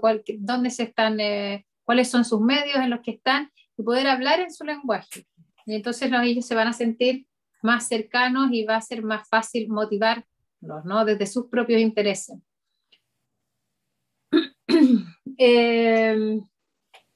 Bueno, y van a ayudarlos ¿no es cierto?, a entender los conflictos como una oportunidad de aprendizaje, van a sentir que esta posibilidad que nos dio la pandemia, si bien ha sido un tremendo desafío, también es una posibilidad de crecimiento. Podemos crecer de estos elementos difíciles y que cuando hay un problema es una posibilidad para crecer y cuando es un error es un profesor, ¿cierto? Es una posibilidad de salir adelante y del error, ¿no es cierto?, dicen los científicos basan en un ensayo-error, ¿no? Y tienes que ser tolerante a equivocarte, a frustrarte, a que no era la solución, bueno, buscar otra respuesta, otra hipótesis, ¿no? Y a veces del error sale una gran respuesta, ¿no? Como lo puede ser Cristóbal Colón no venía a América, ¿no? Y mira tú lo que vino a descubrir, ¿no? Iba a las Indias y de los errores surgen, ¿no? Surgen vacunas, surgen un montón de... ¿cuántas veces se equivocó Edison antes de hacer una ampolleta? Si se hubiera frustrado y lo hubiera dejado a la mitad, No tendríamos, quizás no estaríamos hoy día hablando a través de Zoom. O sea, la perseverancia, motivar a los alumnos a continuar, a mantener el esfuerzo. Me gustaría hablarles ahora de las competencias que están en la lámina siguiente, porque tú me preguntabas también, pues, ¿cuáles serían las competencias? ¿Por qué el profesor es importante y cuáles serían las competencias que nosotros estamos en el proceso de identificar y de conversar y de comunicarnos con, desde los trabajos, desde los institutos de formación, qué es lo que consideran que son las competencias más centrales y desde lo que dice la literatura? Hoy día, y pensando en este webinar, consideramos que hay 3 competencias centrales que nos gustaría como compartir con ustedes, entendiendo que muchas de ellas son bases, como lo es la empatía, por ejemplo, de las habilidades socioemocionales, y que probablemente en este periodo de pantallas, pandemias, pantallas, distancia social, las hemos ejercitado un poco menos, y por eso las ponemos hoy día también en primer lugar. La primera es la empatía, que tiene que ver con sentir con. ¿Sí? La empatía es aquella capacidad que te permite sentir con otro. Y para muchos autores esta es como, la llaman el diamante, ¿no? O la piedra angular, o lo central, ¿no? Esta capacidad está a la base del resto de las competencias socioemocionales, te permite darte cuenta, tomar conciencia, como dice aquí, de las emociones del otro. Entonces te permite percibir sus sentimientos, cuáles son sus necesidades, cuáles son los intereses del otro, porque lo que hacen los estudiantes que a nosotros nos genera molestia o no entendemos, encontramos que están desmotivados, ese comportamiento que nos es problemático, a la base tiene una necesidad. El estudiante hace eso porque hay una necesidad que está insatisfecha, ¿no? Y un profesor que es empático va a quizás poder sintonizar con lo que ese estudiante necesita, y al responder a esa necesidad, ese estudiante, ¿no?, posiblemente pueda cambiar su comportamiento. Entonces yo sintonizo y resueno, porque hay distintos tipos de empatía, pues Marcela, yo puedo hacer una empatía cognitiva y yo puedo, ¿no es cierto?, pensar, entender lo que le pasa al otro, pero yo puedo entender lo que le pasa al otro y ser tremendamente malvado, ¿no? Ser casi psicopático, porque claro, yo sé dónde te duele y te puedo hacer doler, ¿no? Entonces no basta con la empatía, la empatía cognitiva, hay que tener una empatía emocional, donde yo puedo saber lo que tú sientes, ¿no es cierto? Y conectarme con esa emoción, y podemos llegar incluso más allá a la preocupación empática. Me preocupo por lo que tú sientes, porque me importas, ¿no? Y como me importa, incluso puedo ir más allá y tener un acto de compasión, ¿no? Que es cuando la compasión es poder empatizar y sintonizar con el otro, pero me mueve el sufrimiento del otro, entonces hago algo para intentar disminuir el sufrimiento, puede ser la autocompasión, puede ser en mí mismo, o en la compasión hacia el otro, hacia los demás. Entonces vamos, ¿no es cierto?, como desarrollando esta empatía, que son señales. Yo le puse ahí la imagen de un radar. Para otros la empatía es como un radar social, ¿no? Tú sabes, ¿no es cierto?, con lo que te estás encontrando. Entonces es como ejercitar este radar. Todas estas competencias emocionales, como dijo, me parece, no recuerdo bien si Neva o Teresita, son habilidades que se pueden desarrollar, ¿no? Todo lo que se puede aprender se puede enseñar. Entonces tenemos que ejercitarlas. Y no las hemos ejercitado. Muchos dicen que esto de las pantallas hacen que estemos menos empáticos, porque no nos estamos viendo a los ojos, por ejemplo. Poder escuchar el tono de voz y ver a los ojos y todas las claves no verbales son tremendamente centrales para la empatía. Entonces, a veces las pantallas se piensa que están dificultando este desarrollo de la empatía en nuestros jóvenes. Asimismo, como la capacidad de regulación, ¿no? Es muy difícil controlarse con estas maquinitas que nos entregan dopamina. Vean el documental de redes sociales, ese que dice cómo nos ofrece dopamina, y entonces tu cerebro va como sintiendo recompensa, y cuesta mucho regular, ¿no es cierto?, el parar, ¿no es cierto?, es decir, necesito descanso, necesito tiempo de relación con otro, necesito regularme. Anda a quitarle tú un aparato a un niño o a un joven, ¿no es cierto?, las rabietas que les vienen, ¿cierto?, porque genera esta sensación de un poco a veces hasta de adicción a los aparatos. Entonces tenemos que ir enseñando a regular las emociones, a regular los pensamientos, a como podemos desarrollar la empatía, podemos regular más lo que decimos, porque vemos cómo sufre el otro, ¿no es cierto? O lo que el otro necesita, en vez de decir solo lo que yo se me plante por delante, ¿no es cierto? Que hace mucho daño.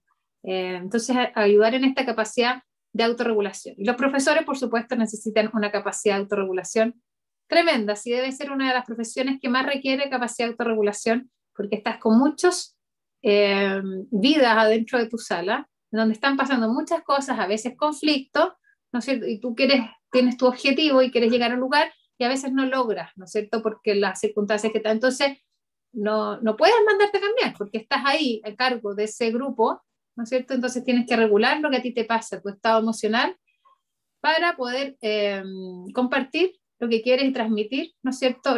El aprendizaje a tus alumnos. Entonces es una tremenda, entonces hay que buscar las maneras de manejar el propio estrés, ¿cierto? De generar elementos de automotivación, de buscar metas personales, y para los alumnos también, ¿no es cierto? Estas metas académicas que implican una persistencia para alcanzar. Y la tercera que me gustaría comunicarles es la de comunicación, en donde también se ha visto, por supuesto, afectado en este periodo que hemos estado más aislados en casa, y los jóvenes con esta tremenda necesidad que tienen de contacto social con otro y que la hemos visto privado, y lo han hecho a través de estos aparatos. Necesitamos volver a hablar, necesitamos volver a comunicarnos, ¿no? A que aumenten los espacios de conversación en la familia, en los recreos, ¿cierto? No mediados por estos aparatos, en las salas de clase. Qué bueno que los alumnos conversen, ¿cierto? Y entender que todo comportamiento humano, verbal o no verbal, está comunicando. Si un niño no habla o no quiere comunicar algo, da una señal. Si un niño habla demasiado, también da una señal. Comunicación son señales que vaya un profesor, ¿no es cierto?, va leyendo esto. No es solo lo que el niño dice además, o lo que el joven dice, sino también cómo lo dice. Y quizás en esta comunicación lo más central es promover, no solo hablar, que es lo que hemos hecho nosotros todo este rato, y quizás yo ya me voy a callar, es escuchar, ¿no? Es tener las orejas, porque nos dieron 2 orejas y una boca, y eso tiene que tener algún significado, ¿no? Porque tenemos que estar más atentos no solo a lo que decimos, sino estar atentos a escuchar.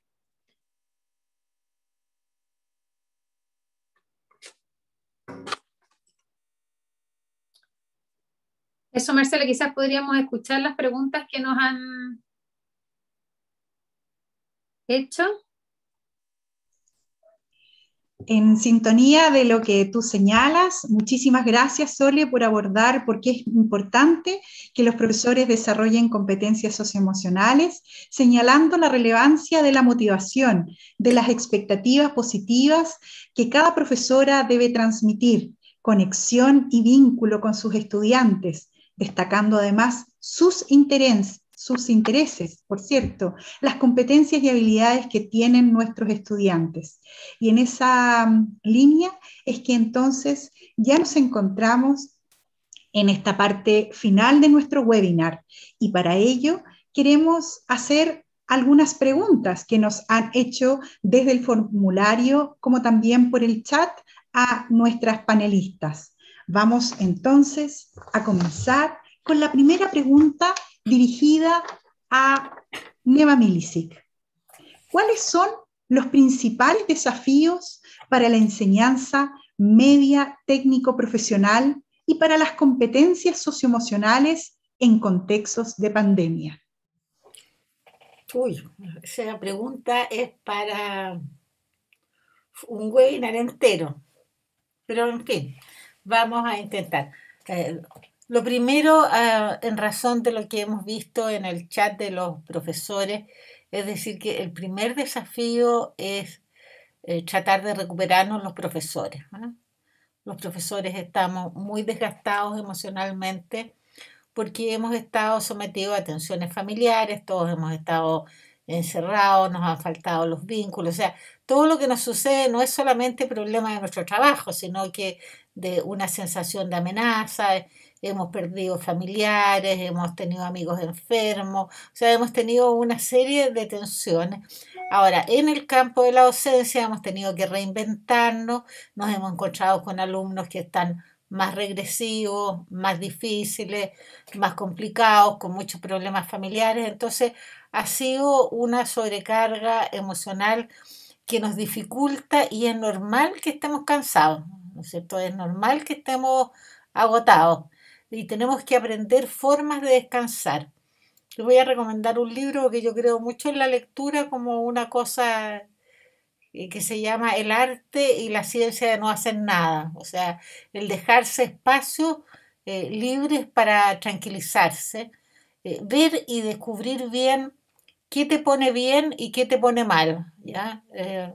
Por ejemplo, a mí me pone mal tantas horas de pantalla, entonces yo sé que no puedo hacer más que una determinada cantidad de horas de pantalla y por fascinante que sea el programa que me pongan por delante, no lo tomo porque no me hace bien, ¿ya?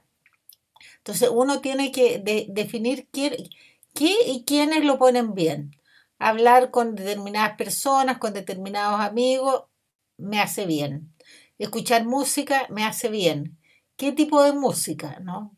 Porque, qué sé yo, había una persona en una casa que le decía a una chiquilla, ¿cómo se va a mejorar su papá con esa música que escucha, que es música tan triste? El papá escuchaba música clásica, pero eso es lo que le hacía bien. A lo mejor a ella le hacía mejor escuchar los corridos, escuchar música mexicana, en fin, cada uno sabe y uno... ese es un buen ejercicio para hacer con los niños también, pero con uno mismo.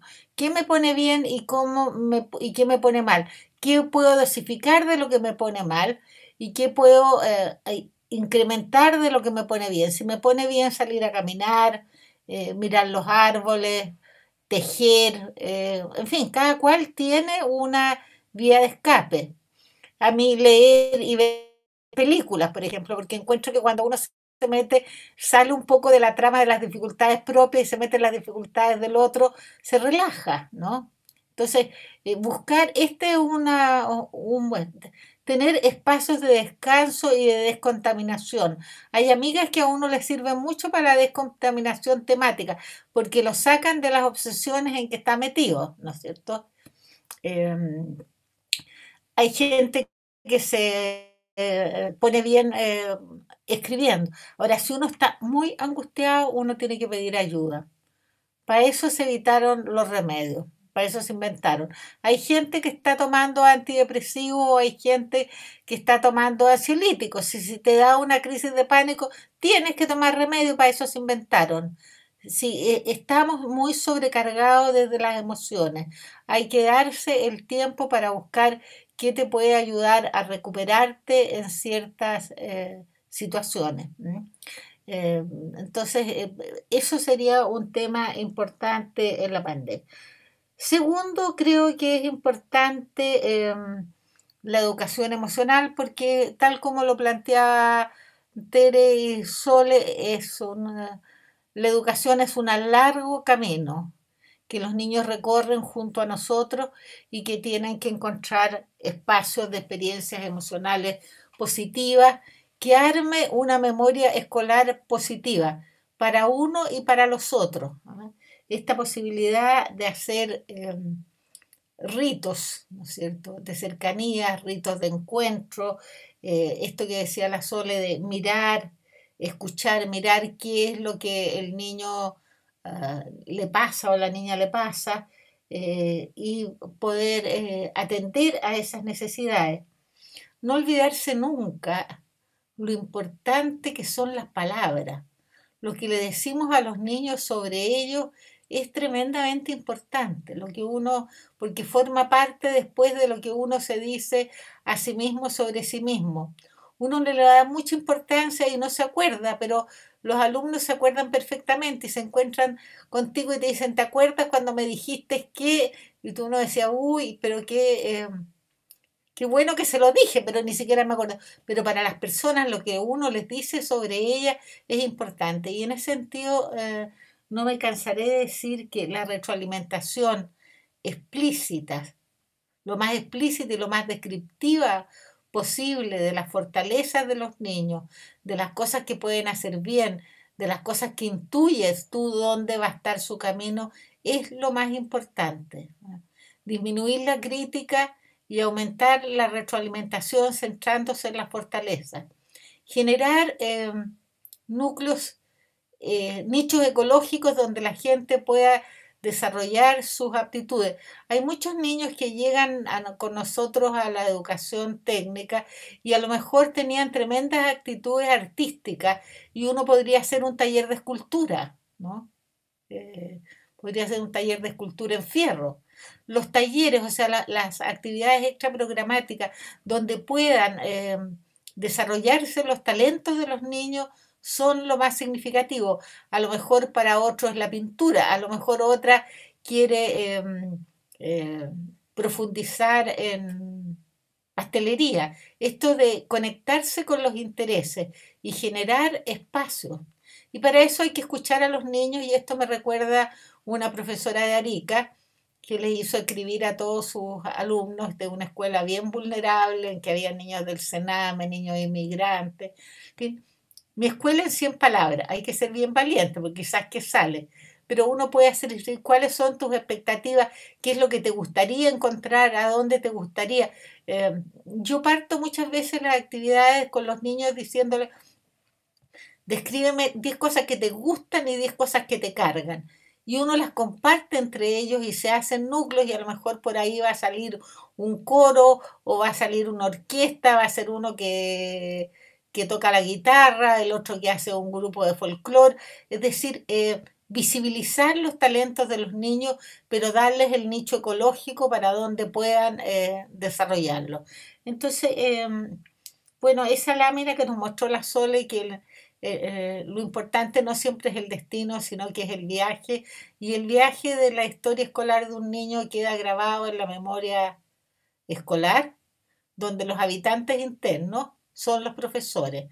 Hay profesores que uno recuerda con inmenso cariño porque te señalaron caminos, te mostraron tus aptitudes, te permitieron desarrollarlas, y hay profesores que recuerda con gran amargura porque te desincentivaron, te trataron de mostrar de que tú no eras bueno para eso ni para nada.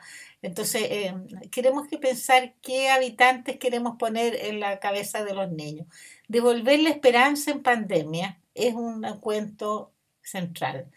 La esperanza es un tema que nos alienta a seguir trabajando.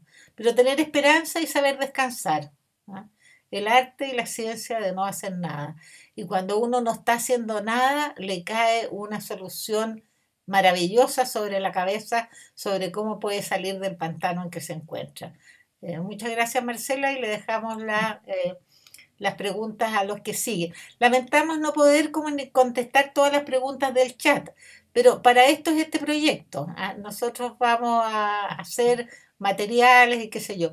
Por ahora yo les aconsejaría también un libro mío y de la Verónica Gasmuri que se llama Psicoterapia de Grupos de Niños y Adolescentes, donde hay un montón de recursos que se pueden utilizar en el desafío educativo, así como en el programa base y también el programa Confiar en uno mismo. Son libros que deberían estar en toda biblioteca del profesor.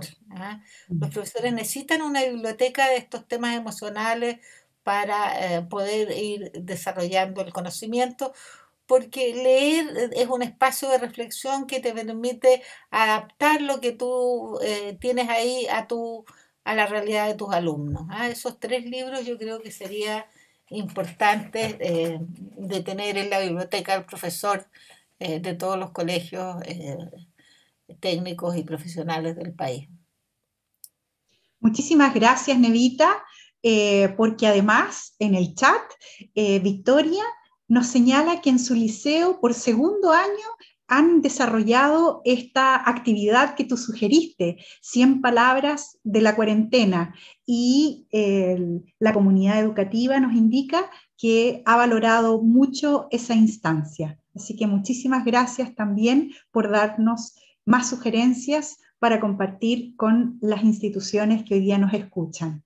Conviértanla en un libro, diles que las conviertan en un libro, la impriman y que cada niño se quede con ellos para sentirse impreso. Es muy importante, ¿eh? Es como valorar, y le va a servir a los papás para mirar el mundo emocional de los niños y las vivencias, ¿eh? Y a los profesores para saber lo que pasa con sus chiquillos, ¿eh? Maravilloso, dile a la Victoria que la felicito. Muchas gracias te da también por el webinar, por tu respuesta. Teresita, hay una pregunta para ti.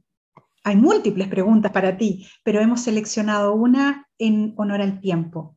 ¿Qué papel juega el equipo directivo en fortalecer en las escuelas un espacio educativo contenedor, seguro, motivador y creativo, tanto para estudiantes como para sus familias y ellos mismos?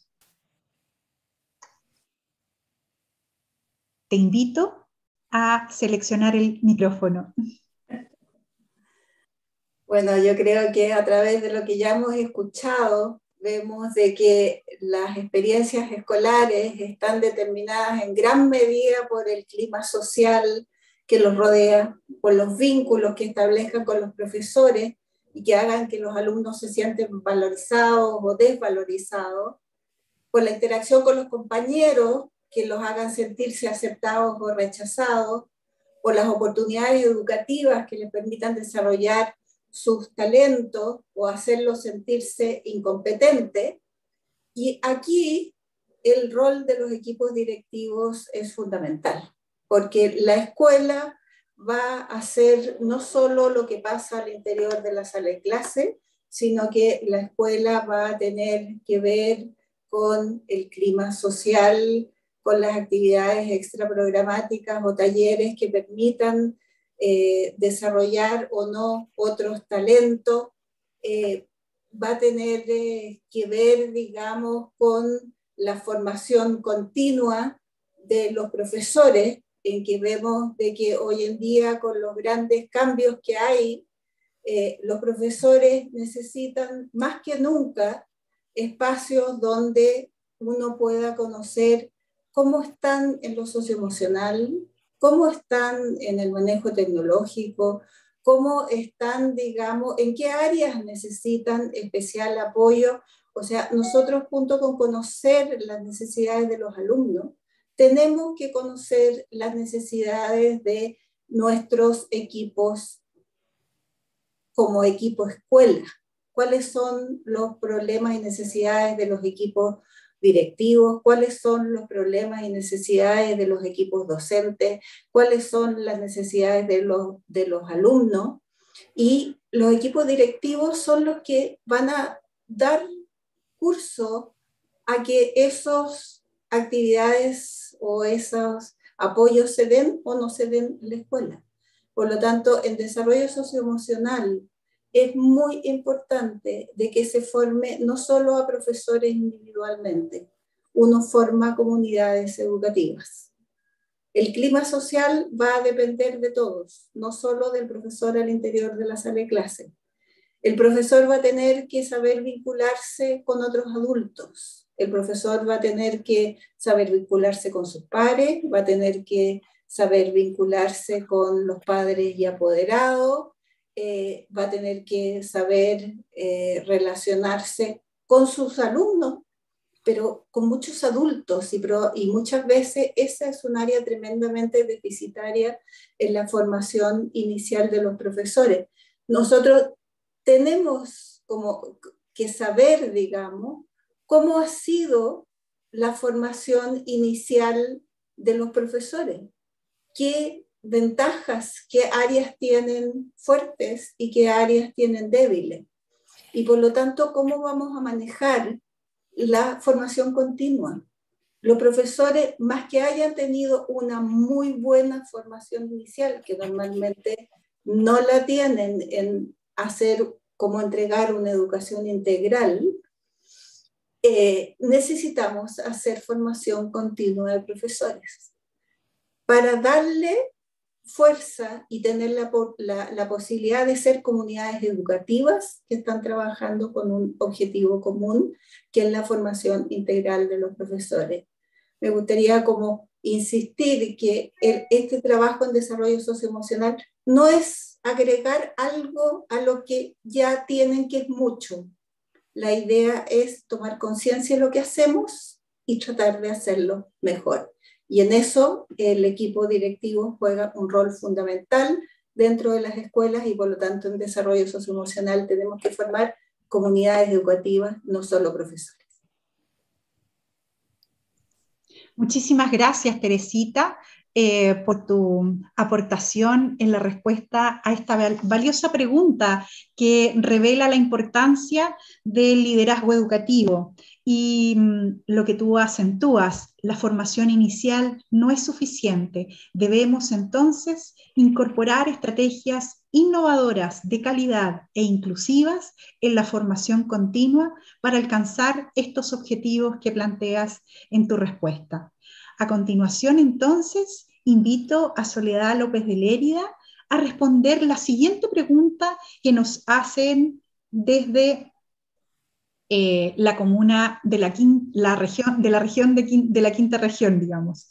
¿Cómo asumimos el estrés producido por la carga adicional de trabajo que deben soportar nuestros profesores y profesoras en tiempos de pandemia?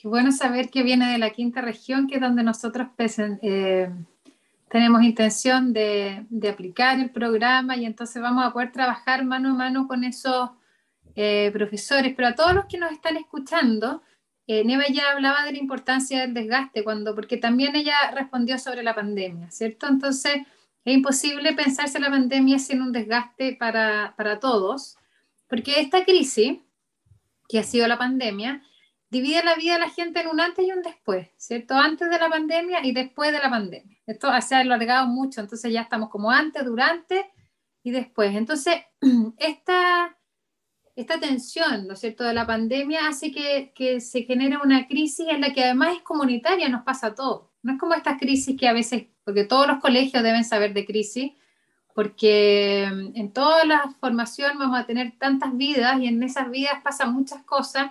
Y hay gente que se muere, ¿cierto? Hay padres que se separan, hay padres que caen en la cárcel, o sea, van a haber muchas situaciones de crisis, pero en esta en particular la vivimos todos. Entonces, no solo ayudamos a alguien que está en crisis, sino que nosotros mismos estamos en crisis y tenemos que ayudar a otros, ¿no? Entonces, es mayor la relevancia que decía Eva de poder mirarse a uno mismo, de como hace esta metáfora de la máscara de oxígeno de los aviones, que cuando la gente había en aviones o ves una película en avión, sale el sobrecargo, azafata o asistente de vuelo, ¿no es cierto? Y donde te explica, si algo pasa con el oxígeno, si falta algo en el ambiente, póngase usted primero la máscara de oxígeno y luego ayude a quien lo necesita, ¿sí? Entonces es importante guardarse esa imagen para saber que primero tienen que ofrecerse el oxígeno a ustedes mismos, el oxígeno emocional, estar bien, desarrollar un autocuidado para poder ayudar a otros. Por supuesto, como decía Teresita, es central el rol que tienen las instituciones, esto no tiene que recaer solo en los profesores, pero también es nuestro trabajo cuidar de nosotros mismos, y en eso también somos un modelo para los demás, ¿no? Y tenemos que practicar lo que le queremos decir a los niños y a los jóvenes que hagan, ¿no? Que se cuiden a sí mismos, que aprendan a poner los límites, ¿cierto? Que digan que no. Bueno, eso mismo tiene que hacerlo el profesor, ¿no? Poner sus límites, cuidar su espacio, darse los oxígenos. No todos necesitan lo mismo, pero es importante que se puedan ofrecer espacios intencionados, porque el cerebro, en su sesgo hacia la negativo, va a tender a mirar lo que falta, la ansiedad, la preocupación, como un ejercicio de rumiación que estamos constantemente, ¿no? Viendo, y tenemos que nutrir este espacio del cerebro, este lugar del cerebro que va por la calma, que va por la tranquilidad, por todo ese rectángulo verde, quizás amarillo, que salían las emociones, y eso se tiene que intencionar, porque el cerebro automáticamente nos lleva a a ver lo que nos falta, lo que no tenemos, lo que es el peligro, como un acto de supervivencia. Pero los animales, cuando no está el peligro y el león dando vueltas, simplemente se ponen a pastar y disfrutan.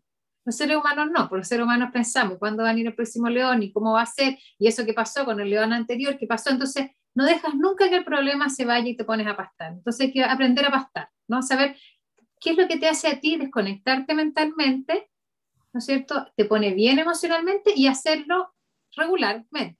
No te sirve, al animal no le sirve pastar una vez al mes, ¿no? Tienes que hacerlo, ojalá diariamente, y si no, varias veces a la semana, en un tiempo intencionado para eso, y te pones de acuerdo con la gente que vive, así como te lavas los dientes todos los días, ¿cierto? Y no dirías, no me lo voy a lavar porque no tengo tiempo, tú respiras todos los días y te das el tiempo para respirar, ¿no? Y haces una respiración de 3 minutos, y eso te ayuda a liberar las toxinas del cerebro, te ayuda a calmarte y a restablecerte, y poder así ser alguien que ayuda a regular al otro, ¿no? Y entonces eres un corregulador de la otra persona. Pero eso entonces es bueno para ustedes y es egoísta, háganlo para ustedes, pero no es solo egoísta, es bien para los demás. Yo creo que eso sería como lo central de subrayar, ¿no es cierto? El tema del cuidado personal, del autocuidado, de darse tiempo. Neva ya dio hartas información al respecto. Quizás me gustaría como recalcar algunas otras estrategias que mencionaban que estaban buscando, y pensé también en las biografías, ¿no? Cómo hacer uso de las biografías, de poder contar gente que ha pasado por épocas difíciles o por circunstancias complicadas, o que en su ámbito de expertise técnica, ¿no es cierto?, es un modelo a seguir por cómo hizo el recurso, cómo hizo el camino. O sea, poder ocupar el elemento de biografías de personas que resulten inspiradores. Los niños tienen carencias, los jóvenes tienen carencias de figuras a las que admirar, ¿no? Entonces es importante, o que descubran gente en su entorno a quienes ellos admiran, ¿no es cierto?, para que puedan recoger cuáles son las cualidades de esas personas, porque tenemos que preocuparnos de este desarrollo ético de los estudiantes. Yo creo que es el mensaje que quisiera transmitirles, que no es solo formar alumnos competentes, sino que tenemos que formar buenas personas, ¿no? Buenas personas que hacen un buen trabajo, ¿sí? Pero no podemos saltarnos de formar a buenas personas, porque tenemos que ver qué personas le dejamos al mundo, no solo qué mundo le estamos dejando a nuestros hijos, sino qué personas le estamos dejando al mundo. Y en ese sentido creo que es tremendamente relevante poder poner toda esta y recajear lo que decía José al principio de los ecosistemas, ¿no? De entendernos que somos, de que todos nos estamos influyendo mutuamente, y en ese sentido lo que ustedes hacen con profesores tiene nuestro programa tiene un impacto en 1000 alumnos, en 1000 estudiantes, ¿no? Pero en realidad lo impactante es lo que hacen ustedes. O sea, si nosotros podemos crear este programa para que usted impacten a esos 1000 y quizás a otros, porque no se pierde, ¿no? Sino que después tú lo heredas y lo sigues perfeccionando y lo adecuas mejor a tu forma y estilos de enseñanza, ¿cierto? Eso en el fondo va a tener repercusiones en los estudiantes actuales, en los futuros y en la vida de esos estudiantes con otros, ¿no? Y entonces va creciendo como una bola de nieve. Me gustaría terminar con un cuento, porque me imagino que ya estamos cerca de la hora. Hay un cuento que me gustaría leerle. Es un cuento de la India, anónimo, porque es lo que mejor para mí representa lo que ustedes hacen con los estudiantes. Los invito a todos a ser este anciano. Dice: si eras una vez un anciano que durante 2 años caminó cada día desde el arroyo hasta la casa de su patrón, cargando agua en 2 grandes vasijas, unas vasijas que llevaba atadas a los extremos de un palo, este palo que lo aguantaba sobre los hombros. Una de las vasijas tenía grieta, entonces en el camino perdía gran parte del agua. La otra vasija no tenía grietas y podía transportar toda la cantidad de agua que había juntado en el arroyo. Durante 2 años, como lo es la educación técnica, durante 2 años esto siempre fue así. Y un día, la vasija que tenía las grietas le confesó al anciano que estaba muy avergonzada de su propia imperfección, que se sentía miserable, porque solo podía hacer la mitad de todo lo que se suponía que era su obligación. Estoy avergonzada, le dijo la vasija, y me quiero disculpar contigo porque debido a mis grietas, solo puedes entregar la mitad de mi carga y solo obtienes la mitad del valor que deberías recibir. El anciano, ustedes le dicen compasivamente, cuando regresemos a casa, quiero que te fijes en las bellísimas flores que crecen a lo largo del camino. La vasija obedeció y en efecto vio muchísimas flores a lo largo del trayecto. Sin embargo, se sintió apenada porque dentro de ella solo quedaba la mitad del agua que debía llevar. El anciano le dijo entonces, ¿te diste cuenta de que las flores solo crecen en tu lado del camino? Siempre he sabido de tus grietas y quise sacar el lado positivo de ello. Sembré semillas de flores a lo largo del camino por donde vas y todos los días las has regado y por 2 años yo he podido recoger estas flores. Si no fueras exactamente como eres, con tus virtudes y tus defectos, no hubiera sido posible crear esta belleza.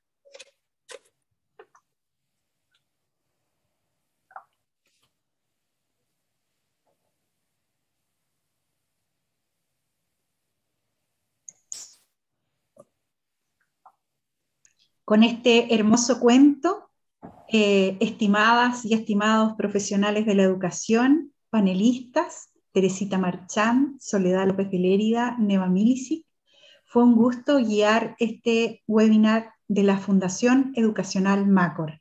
Agradecemos a todos los presentes su participación en este webinar y los invitamos a conocer los programas que ofrecemos desde la Fundación Macor, accediendo a nuestra página web o enviando sus consultas directamente a nuestro contacto. Un abrazo inmenso y muy buenos días.